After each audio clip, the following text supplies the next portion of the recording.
right. Good afternoon, Mr. Chair, other members and staff of the committee. Thank you for the opportunity to discuss the work of the Office of the Washington State Auditor. I am Jamie Berrickman, a Senior Cybersecurity Auditor at SAO, and with me is Cybersecurity Audit Manager Michael Germstead. We'd first like to thank the IT management and staff of all the agencies and local governments we audited during this fiscal year. They took time away from their daily responsibilities to respond to our requests, demonstrating a commitment toward improving their organization's IT security. Additionally, we would like to thank WaTech and the Office of Cybersecurity for their continued partnership and assistance with the technical aspects of our testing. Today, we will be presenting the results of SAO's cybersecurity audits of local and state governments for fiscal year 2024, starting with an overview of our core portfolio of cybersecurity efforts, then discussing the state and local audit reports in more detail. We will then finish with a brief overview of our award-winning cyber checkup program, as well as some of our additional cybersecurity work. Protecting the state's IT systems and its data remains as important today as ever before. Attackers are still using ransomware attacks to cripple operations, and new threats, particularly to critical infrastructure systems, are emerging. To help address these threats to state and local government operations, 10 years ago, SAO began performing audits of cybersecurity safeguards at state and local governments. We continue those efforts today, but we have recently added critical infrastructure and ransomware resiliency for local governments. These audits have a more narrow scope than our original audit, which allows us to assist more governments while still providing them significant value. Since our state and local cybersecurity audits began in 2014, we have completed cybersecurity audits at 54 local governments and 39 state agencies. We've also completed 44 critical infrastructure and 3 ransomware audits. Additionally, we have completed 62 of our new cyber checkups since March 2023. Before going into detail on the overall results of each of these lines of work, I would like to cover a few things that are true to all of our audits. All audit results are communicated to the state or local government as soon as we complete the work or the deliverable. Due to the continual change in the cybersecurity threat landscape, we have found that overall, all governments have room for improvement in their practices. Finally, once delivered, we have seen a fairly consistent desire from our auditees to address areas of weakness, implement as many of our recommendations as feasible, and to work toward further improvement over time. Although we have provided the results of our work to each government under state law, the results of this type of work are considered confidential. Therefore, we do not publicly disclose the detailed results of our work to anyone outside the audited government, with the exception for state agencies of select individuals at WaTech who have a need to know. As an added precaution, we do not publicly disclose agency or local government names. Therefore, we provide aggregated results in our reports and in this presentation. For our cybersecurity audits of state agencies, including the 5 state agencies audited this year, we complete 2 basic lines of work. First, we perform an assessment of their alignment with selected safeguards from the Center for Internet Security's Critical Security Controls version 8. Second, we perform penetration testing of the government's internal and external networks and selected key applications. Each state audit is scoped independently based on the size, maturity, and risk specific to the agency. This year, we assessed 186 total safeguards across the 5 agencies for an average of 34 per agency. We found that nearly 1/3 of the safeguards assessed were fully implemented, and in total, about 61% were implemented on at least some devices. We also conducted network penetration testing, including testing of 27 total critical applications at the 5 agencies. Between them, we found 188 vulnerabilities in total, including just 1 critical and 26 highs. These are the vulnerabilities that can cause the most immediate harm if exploited. The agencies informed us that most of these severe vulnerabilities have been resolved or fixes in progress. During not only this year's work, but prior years as well, we have noted a few common themes. As you might expect, consistency is critical to implementing effective cybersecurity controls. Agencies with larger IT and cybersecurity staff tend to implement more controls and implement them more effectively. In addition, we noted that agencies with lower turnover perform better relative to their peers. This in particular speaks to the benefit of both good leadership and a supportive and proactive IT culture, as staff are more likely to stay where they are appreciated and able to accomplish good work. One other way in which cybersecurity is changing at agencies is increased centralization of services to WaTech. While this is beneficial to most agencies by allowing them to focus on areas not addressed by WaTech, this makes it especially critical to ensure that WaTech continues to have quality leadership and a positive and proactive culture. I will now hand the presentation over to Mike to talk about our cybersecurity audits at local governments and other cybersecurity efforts at SAO. Thank you. Thank you, Jamie. I am Michael Germstead, a cybersecurity audit manager at SAO. This year, SAO completed 8 cybersecurity safeguard audits, 3 of our new ransomware audits, and 12 critical infrastructure audits for a total of 23 local audits. As with state audits, the cybersecurity audits we completed at local governments include 2 lines of work. We compared their IT practices to selected Center for Internet Security Safeguards and performed penetration testing of their networks and selected applications. We assessed a total of 258 safeguards across the 8 governments we worked with for an average of 32 safeguards per government. As with the state audits, safeguards were scoped individually for each government based on their risks and other factors unique to them. Across all 8 governments, we found that almost 1/4 of the safeguards were fully implemented on all systems, and over 50% were fully implemented on at least some systems. This is a slight increase from prior years and part of a general trend of increased cybersecurity awareness we have noted in local governments. As mentioned previously, we completed penetration testing with each of these governments, which included their networks and 35 total applications. Through this testing, we identified nearly 300 vulnerabilities, including 4 critical and 66 high vulnerabilities. Fortunately, we saw great consistency in the governments we audited, addressing all critical vulnerabilities immediately and addressing most of the high vulnerabilities rapidly as well. This year, we are pleased to share our newest audit with you for the first time, our ransomware resiliency audit. As we all know, ransomware is one of the most prevalent and potentially devastating threats to governments today. Although the cybersecurity audits we have been offering for the last 10 years help to improve government's resiliency to such threats, we felt a faster and more focused audit would allow us to address this specific threat with greater efficacy. Therefore, starting about 2 years ago, we converted and streamlined the Stop Ransomware Guide from the Joint Ransomware Task Force into a specific set of safeguards we could audit. We began piloting this new effort in March of 2023 and completed 3 of these audits for this past fiscal year. 4 of these audits, we do not perform penetration testing as with our other audit, but we do perform multiple technical tests such as vulnerability scans and network device configuration analysis. One of the key differences from our original audits is that we do not customize the scope of these audits. Instead, we assess the same 22 safeguards, each of which is important to resisting, identifying, responding to, or recovering from ransomware attacks. Because these safeguards are more focused than many of the ones in our general cybersecurity audits, we use a simpler rating system, fully in place, partially in place, or not in place. We found that across the 3 governments completed this year, 30% of the safeguards were fully in place, and a total of 79% were partially in place or better. This is a good start, but obviously there's room for improvement, especially in a critical threat area like this. The good news is that everyone we audited has addressed at least some of these areas and plan to work on more of them. The next area is to discuss is critical infrastructure or CI audits. CI audits are another of our newer offerings. In 2022, SAO began providing CI audits in response to federal authorities indicating an increased threat to U.S. critical infrastructure. CI audits are focused on local governments that provide critical infrastructure services with selection based on a variety of factors. For health and safety reasons, so far, we have primarily focused on public utilities like water and sewer and on healthcare.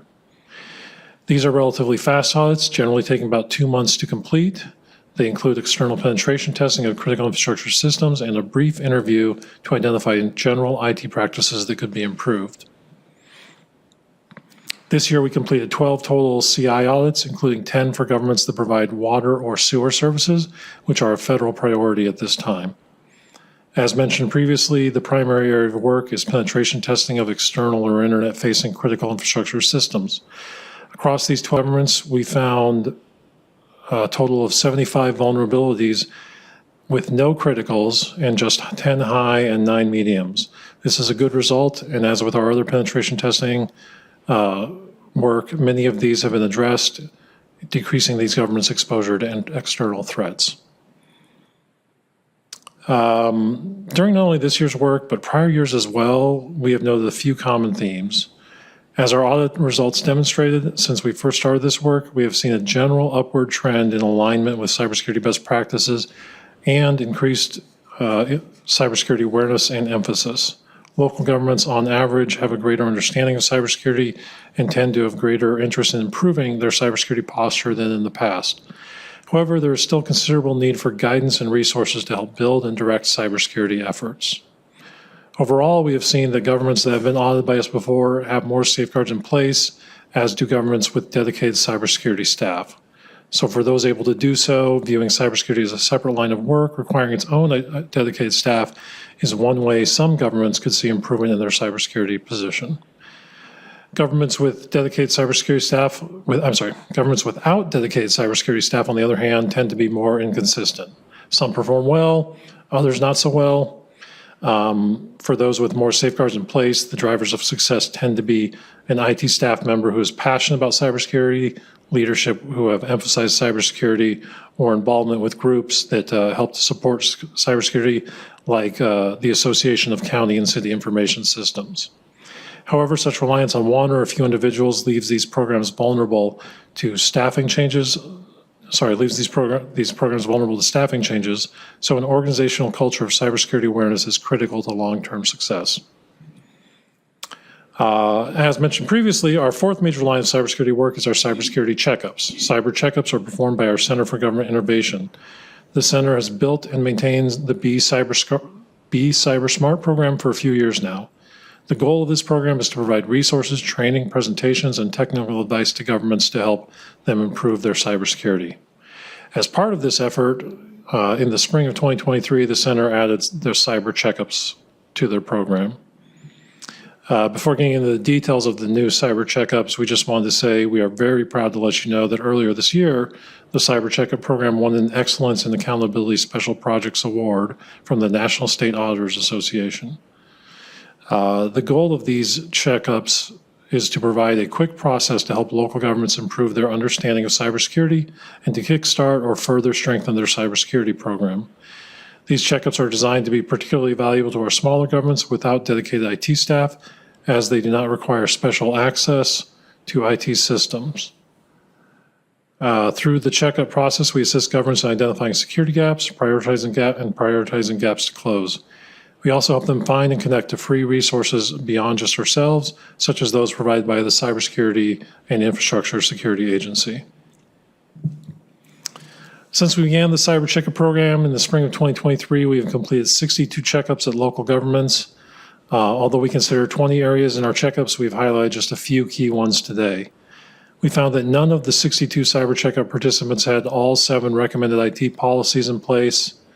And because of this, and because IT policies are the foundation of any strong cybersecurity program, this month the Center released a new IT policy guide designed to help local governments create effective IT policies that establish the expectation that cybersecurity is everyone's responsibility, from leaders to employees and even including vendors. Password requirements are another area where we see need for improvement. Therefore, during our checkups, we educate on password length, complexity, and change frequency. Finally, formal incident response procedures are often lacking, but are critical to ensure a quick and effective reaction to a cyber incident. Again, we share resources and best practices to help governments improve their incident response planning. As mentioned previously, one of the newest resources that we offer now is the Cybersecurity Policy Guide from the Center. We also have other teams that perform cybersecurity-related work for our office. For instance, our systems audit team performs security attestation engagements for various state agencies, and our cybersecurity team investigates frauds and other losses that include a cyber component. And at this time, we'd be happy to answer any questions you may have. I guess one I have is like going into the upcoming session, obviously just in the last month, so like we've seen one at the Port of Seattle. I think Highline School District got delayed. Like, are there things you think the legislature should be looking at going into the 25 session of things they should be doing to help, I guess, people like that who seem to still be experiencing cybersecurity attacks even as we sit here now? Yeah, that's a good question. There's a lot of challenges, obviously, around this topic. One of the challenges that we see in the local government is that there is no specific set of safeguards or requirements that they have to comply with, nor that just provide guidance. For instance, at state agencies, they have WaTech, and WaTech provides some standards for state agencies. That doesn't exist for local governments. I don't know if it's the legislature's place necessarily to provide that or what that would look like. But that is something that is, lacking out there at this time. So we provide, we try to help them through the checkup program and our work to point them to the resources out there that give the best practices. But those best practices would help them to hopefully be better prepared and more resilient in the face of, ransomware attacks. Most ransomware attacks also fall heavily to insurance companies. They become a big part of the response process. And again, I'm not sure what can be done in that area, but that's just something that I think it's valuable to be aware of, is that a lot of the response is driven by an insurance company, because the first thing they do is they call the insurance company and say, hey, can you help us out? Because we want to do the right thing so we get covered. And the insurance company drives a lot of the response in many cases. So again, I don't know what that leads to in terms of legislative action necessarily, but it is, again, critical to how they respond, and something you probably want to be aware of.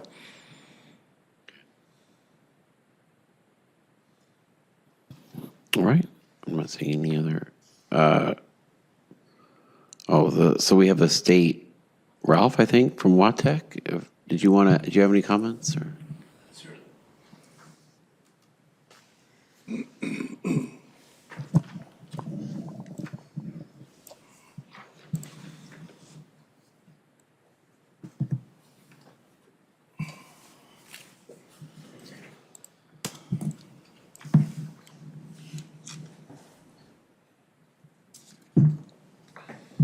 Thank you, Mr. Chairman, Mr. Vice Chairman, and members of the committee.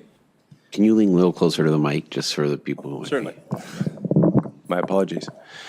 Thank you, Mr. Chairman, Mr. Vice Chairman, and members of the committee. I appreciate the opportunity to speak to you today.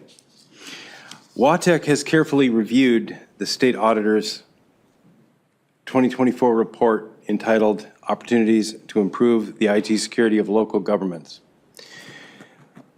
Our own experience working closely with municipalities across Washington State echo the report's findings, highlighting critical cybersecurity challenges facing local governments, especially smaller municipalities. Across the state, local governments, particularly smaller entities, face persistent threats due to their often limited budgets, outdated systems, and lack of comprehensive cybersecurity strategies for safeguarding their IT operations. From limited resources and staffing to gaps in necessary funding, these challenges make it hard for smaller municipalities to effectively deploy the necessary security controls to protect their systems. As the report outlines, cybersecurity is a pressing concern. Local governments across the country have been targeted by malicious actors, and the consequences have been profound.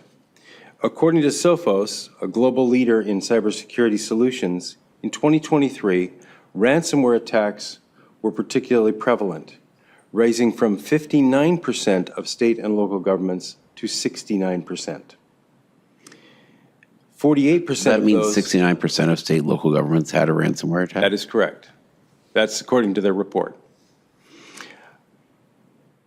48% of those cases involved data theft.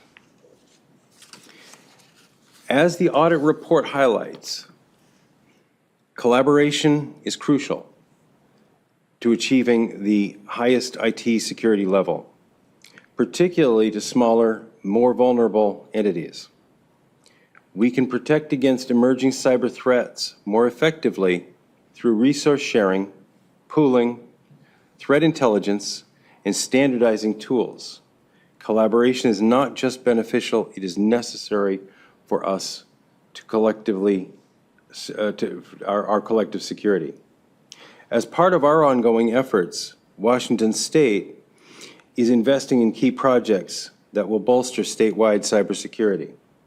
The State and Local Cybersecurity Grant Program has provided over $11 million to fund more than 200 projects throughout the Washington municipalities for cybersecurity improvements in the past 2 years. The audit underscores that improving IT security is not a one-time effort, but requires continuous assessment and adaptation to new threats. WaTech is committed to a proactive approach, ensuring that state and local governments can better align with cybersecurity best practices. I want to thank you for your time and attention, and I'll be happy to take any questions. Are there any questions for Ralph? Tech? All right. Well, thank you very much for your presentation. And that concludes our business for I-900 today. I don't think we have any public testimony on any of the reports. And with that, we are adjourned.